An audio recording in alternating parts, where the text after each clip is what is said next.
On Monday, my extended family decided to connect with each other over Zoom, which is using the internet to chat to each other. And the focus of our get-together would be to do the 15 questions or so in the Sydney Morning Herald Daily Trivia. There's 25 on weekends for those who are interested. And so far, it has gone quite well. My mother has learned something new technologically. We have found a time when everyone is at home, at least in their own home, something that is usually impossible for us. And it's been fun. The cousins see each other and the parents joke and laugh. And when we say goodbye and get on with, and then we say goodbye and get on with our day. And I hope it lasts for a while at least. Now the Mackay's take trivia pretty seriously, and some days we do very well. And by well, I mean getting, say, over 20 points out of a possible 30. But on Wednesday, we did really badly. And even though there were 10 adults gathered around virtually over the internet, our score was a measly 15 out of 30. The questions were just too tough for us. For example, one of the questions was, a zo, D-Z-O, is a hybrid of which two animals? The answer? A yak and a cow. Who would have guessed that? We certainly didn't. I didn't even know that yaks and cows were in the same ballpark species-wise. I know that a horse and a donkey can produce a mule, and even lions and tigers can interbreed with a bit of encouragement. But a yak and a cow, I guess you learn something new every day. The reading for this morning is, of course, one about Jesus' triumphal entry into Jerusalem, on his way to the centre of power and authority in the city, on his way to the cross and beyond. And as he enters Jerusalem, the people throw their cloaks on the ground and cry out and announce that the king has arrived.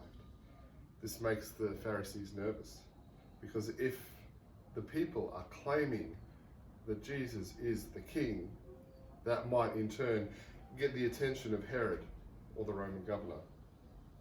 And they, in turn, might try to prove that Jesus is not the king, with a lot of collateral damage as the troops march in to keep the peace. Ironically, with huge amounts of violence. But, says Jesus, even if the people are silent and he is not announced, even the stones will cry out. See, this is the story that we read on Palm Sunday, even though the version in Luke has no palms in it, because this short vignette, these few verses, set the stage for everything that is to come next. Firstly, Jesus finds himself finally in Jerusalem, the place where history is made. Secondly, he is announced and the people start to claim ownership of his identity as the true king of all people, as strange as it seems for one riding on a colt, a young horse or donkey.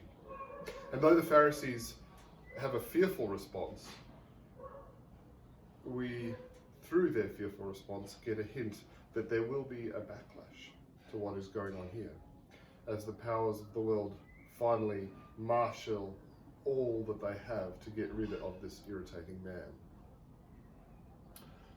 But as people of faith, we know, of course, that what is going on is all part of a greater plan, the plan of God. That at some point, Jesus must find himself in Jerusalem. That the crowds and disciples must proclaim the truth of who he is, just as we know that they will deny this truth in a few days' time. The Easter story is all about life and truth being claimed, then denied, and then being brought back finally with hope. And the claim starts today as the people cry out and Jesus sits on the back of a colt, a young horse, a donkey, or a mule. Over the years, our congregation at New Lambton has had a fascination with donkeys on Palm Sunday. The walks across the neighbourhood are legendary, and our family can remember bringing our kids across to see the donkey as it arrived in Katara. In the Bible, it is Matthew's Gospel that makes reference to the donkey, quoting the prophet Zechariah, as a way of pointing to the mystery that Jesus is humble and regal at the same time. Or, to put it another way, the idea that royalty is somehow to be viewed again. Our notions of royalty are overturned in a sense when we see just how Jesus is the king. The other Gospels don't talk about donkeys at all, and usually the word colt is used. But in the ancient world, a colt could have been a young horse in the way that we use the term today, but it could just as easily have been applied to a young donkey or even a young mule. We just don't know. I reckon, though, it would have been more impactful. It would have made more sense in many ways if Jesus was indeed riding on a donkey or a mule rather than a horse. Whatever the case, however, the colt is chosen very specifically and has, in a sense, this colt has in a sense been set aside for this moment for its entire life.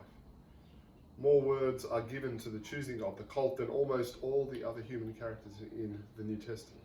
And in my opinion, this is a way of pointing to the fact that nothing on Palm Sunday, nothing in the triumphal entry is an accident.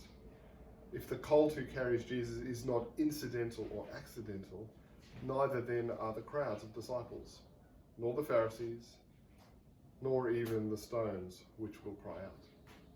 Everything is chosen for the express purpose of telling the great truth that Jesus is King, and nothing in the world will ever look the same again. Many of us probably feel that everything in the current circumstance is out of control, that the world has been flipped on its head and chaos, or at least uncertainty, is the new normal. In fact, if we had to identify a time or situation in the Christian story that most encapsulated what we are going through, it would almost certainly be either Good Friday or Easter Saturday. Either a time of shock and hopelessness, or a time of numb waiting, looking for some kind of hope to cling to. And we will meditate on these things later in the week, as we hear again the deep truth of Christ crucified, the Saviour of the world. But in the midst of the chaos, remember too that you inherit the call and responsibility of the crowds of disciples on Palm Sunday, that you have been very carefully and specifically chosen to announce that Jesus is Lord, and the world need not be the way it was in the past. You have been carefully chosen not because you are perfect, not even because you are good, and we know that we will all fail each other and God in times of great trial, but just because we sometimes fail to live up to our calling, to our chosenness, that never negates the fact that we are indeed chosen. We are chosen. So I invite you once again to embrace your chosenness, to proclaim the hope of the risen Christ wherever you can, in words and deeds, to remember that it is okay if you fail. Even the heroes of our faith fail time and again, and to remember that the world is changed forever, that if we expect an example the way of servant leadership of the King of Kings, even the stones will cry out and rejoice together in all creation. For salvation, healing and redemption are always possible, however dark and long the night. You will be part of the reconstruction of your lives, of your relationships with friends and family, and of your community, of this congregation, and of the people that you are called to serve. That is what you're chosen to proclaim truth to. Amen.